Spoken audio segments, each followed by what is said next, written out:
हम जो है बाल गोविंद भगत के बारे में पढ़ेंगे, जो कि राम वृक्ष बैनीपुरी द्वारा लिखा गया है। राम वृक्ष बैनीपुरी का सर्वप्रथम हम जीवन परिचय की तरफ नज़र डालेंगे। जीवन परिचय: राम वृक्ष बैनीपुरी का जन्म सन 1899 में बिहार के मुजफ्फरपुर ज़िले के बैनीपुर गांव में हुआ, इसलिए इसको बैनीपुरी कहा गया। माता पिता का निधन हो गया होने के कारण इनका जीवन बड़ी कठिनाइयों में बीता, बड़ी गरीबी में बीता, बड़ी मुश्किल में बीता। 10वीं तक की शिक्षा प्राप्त करके ये राष्ट्रीय स्वतंत्रता आंदोलन से जुड़ गए। कई बार जेल गए और उनका देहांत सन 1968 में हो गया। प्रमुख रचनाएं: 15 वर्ष की आयु में बैनीपुरी जी की रचनाएं पत्र पत्रिकाओं में छपने लगी। उनका पूरा साहित्य बैनीपुरी रचनावली के 8 खंडों में प्रकाशित है।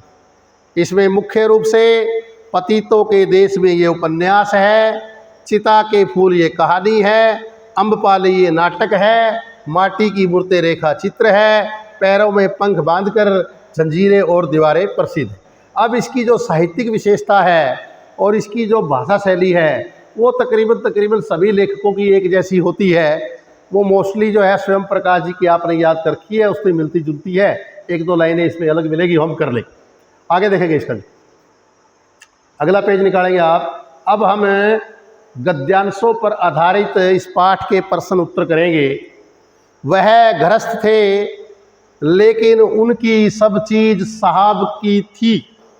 जो कुछ खेत में पैदा होता सिर पर लाद कर पहले वे साहब के दरबार में ले जाते, जो उनके घर से 4 कोस दूरी पर था।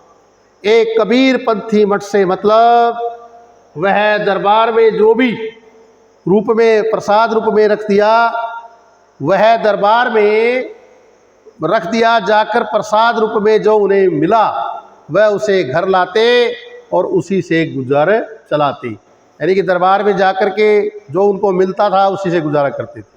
प्रस्तुत गद्यांश के पाठ का नाम लिखिए। बाल गोविंद भगत। पाठ के लेखक का नाम बताइए। राम वृक्ष बैनीपुरी। आगे देखेंगे हम। देखिए, साहब शब्द किसके लिए प्रयुक्त हुआ? हमने पढ़ा कबीरदास जी को साहब मानते थे, ये कबीरदास जी के।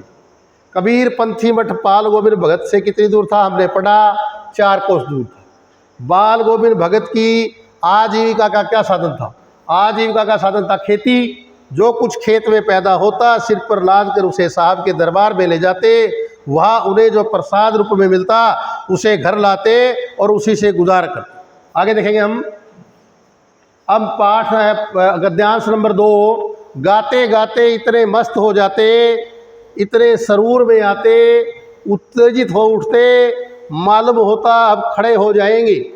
कमली तो बार बार सिर से नीचे सरक जाती और मैं जाड़े से कंपा रहा था, किंतु तारे की छाँव में भी उनके मस्तक के जो श्रम बिंदु है, यानी जो उसके जो थे पसीना था, वो तब तब चमक ही पड़ते।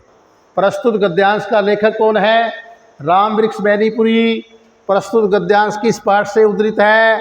बाल गोविंद भगत पाठ से। गाते गाते मस्ती आ जाने का कारण क्या था? सरूर और उत्तेजित हो उठने के कारण।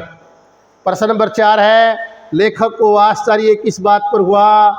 लेखक जाड़े से कांप रहा था, किंतु बाल गोविंद भगत जो है ना, तारे की छाँव में बाल गोविंद के मस्तक के श्रम बिंदु जो है वो चमक रहे थे।